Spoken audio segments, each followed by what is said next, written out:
আসসালামু আলাইকুম। বাংলাদেশের রাজনীতিতে এই মুহূর্তে সবচাইতে আলোচিত বিষয় হচ্ছে জুলাইয়ের ঘোষণাপত্র এবং সনদ স্থায়ীভাবে সংবিধানে যুক্ত করতে হবে, যার বাস্তবায়নে ডক্টর ইউনূস সাহেব 5ই আগস্ট জুলাইয়ের ঘোষণাপত্র অনুমোদন দিচ্ছে। তো কথা হচ্ছে এই যে জুলাইয়ের ঘোষণাপত্র মানে দায় মুক্তি কতটা ভবিষ্যতে বাঁচাতে পারবে জুলাই যোদ্ধাদের। আমাদের বাংলাদেশের ইতিহাসে অনেক নজির আছে দায় মুক্তি দেওয়ার পরবর্তীতেও কিন্তু তাদের এগেইনস্টে আইনি ব্যবস্থা নিতে পেরেছে। আমরা সবাই জানি যে 1975 সনে যখন বঙ্গবন্ধু সহ তার সপরিবারকে হত্যা করা হয়, তৎকালীন যে প্রেসিডেন্ট খন্দকার মুশতাক সাহেব যারা বঙ্গবন্ধুকে হত্যা করেছিলেন তাদেরকে কিন্তু দায় মুক্তি দিয়েছিলেন এবং ইনডিমিনিটি অধ্যাদেশ জারি করে। 1979 সালে শহীদ প্রেসিডেন্ট জিয়াউর রহমান যখন প্রেসিডেন্ট থাকে তখন কিন্তু এই অধ্যাদেশ পার্লামেন্টে অনুমোদন দেয়।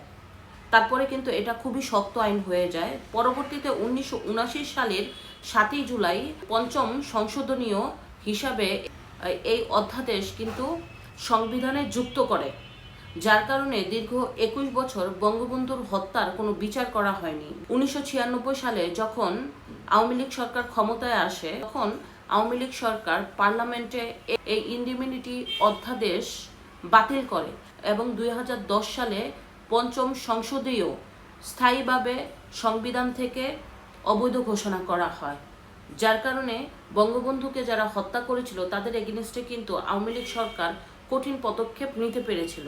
যেমন এখন যারা জুলাই যোদ্ধা তাদেরকে কিন্তু বর্তমান সরকার দায় মুক্তি দিতে পারছে এবং এই দায় মুক্তি স্থায়ীভাবে যদি আপনার সংবিধানে যুক্ত করা হয়, কিন্তু ভবিষ্যতে কোনো সরকার এসে এটাকে কি বাতিল করে তাদের এগেইনস্টে ব্যবস্থা নিতে পারবে কিনা সেটাই হচ্ছে বিষয়। কারণ আমাদের বাংলাদেশে বহু নজির আছে যে যেই সরকার আসে সেই সরকার ইচ্ছা করলেই সংবিধান কাটাছেঁড়া করতে পারে, আইন বাতিল করতে পারে, নতুন আইন তৈরি করতে পারে।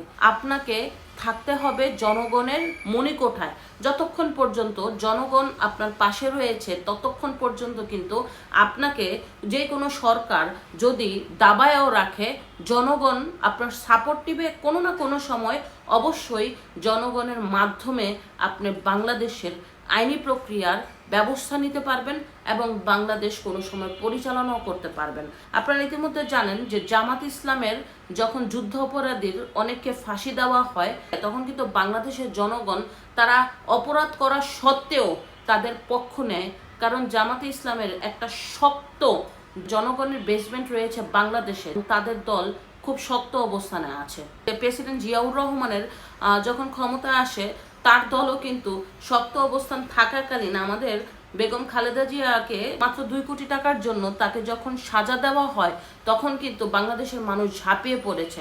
তাই আপনাকে থাকতে হবে জনগণের মণিকোঠায়। গত 1 বছরে কিন্তু এই যে জুলাই যোদ্ধাদের দিনে দিনে জনপ্রিয়তা কমেছে, কারণ তাদের কাছে মানুষের যে প্রত্যাশা ছিল সেই প্রত্যাশা কিন্তু তারা পূরণ করতে পারেনি, যার কারণে কিন্তু তাদের জনপ্রিয়তা দিন দিন কমছে। আপনারা দেখতেই পারছেন যে তারা যে জেলায় যায় সেই জেলায় সরকারের রাষ্ট্রযন্ত্র ব্যবহার করে। যেমন গতকালকে তাদের যে 3রা আগস্টের প্রোগ্রামে ডগ স্কোয়াড ছিল, ব্যাপারটা কতটা অদ্ভুত না?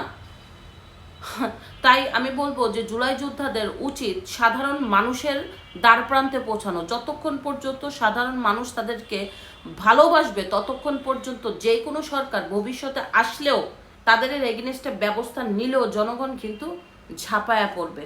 এরপর আরেকটা জিনিস হচ্ছে বিচার বিভাগের স্বাধীনতা। আপনারা দেখেন যে 5ই আগস্টের আগে যে হত্যাকাণ্ড ছিল সেই হত্যাকাণ্ডের জন্য শেখ হাসিনাকে দায়ী করা হলো এবং তার এগেইনস্টে ব্যবস্থা নেওয়া হচ্ছে। ওকে, যদি শেখ হাসিনা দায়ী থাকে তার এগেইনস্টে ব্যবস্থা নেওয়া উচিত, কারণ অনেক নিরীহ প্রাণ ঝরে গেছে। কিন্তু 5ই আগস্টের পরে যে হত্যা হয়েছে, 5ই আগস্টের পরে যে জ্বালাও পোড়া হয়েছে, 5ই আগস্টের পরে যারা পুলিশ হত্যা করেছে তাদেরকে যদি সঠিক বিচার করে তাদেরকেও আইনের আওতায় আনতো, তাহলে কিন্তু আজকে থেকে 10 বছর পরেও বা 15 বছর পরেও বা পরবর্তীতে কোনো সরকার যদি আসতো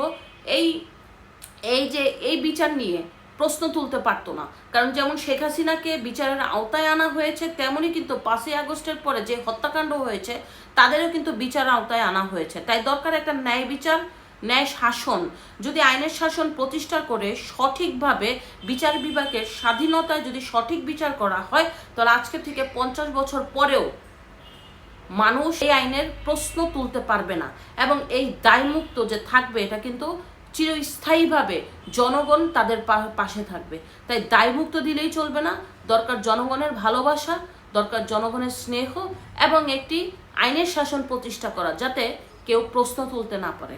ধন্যবাদ।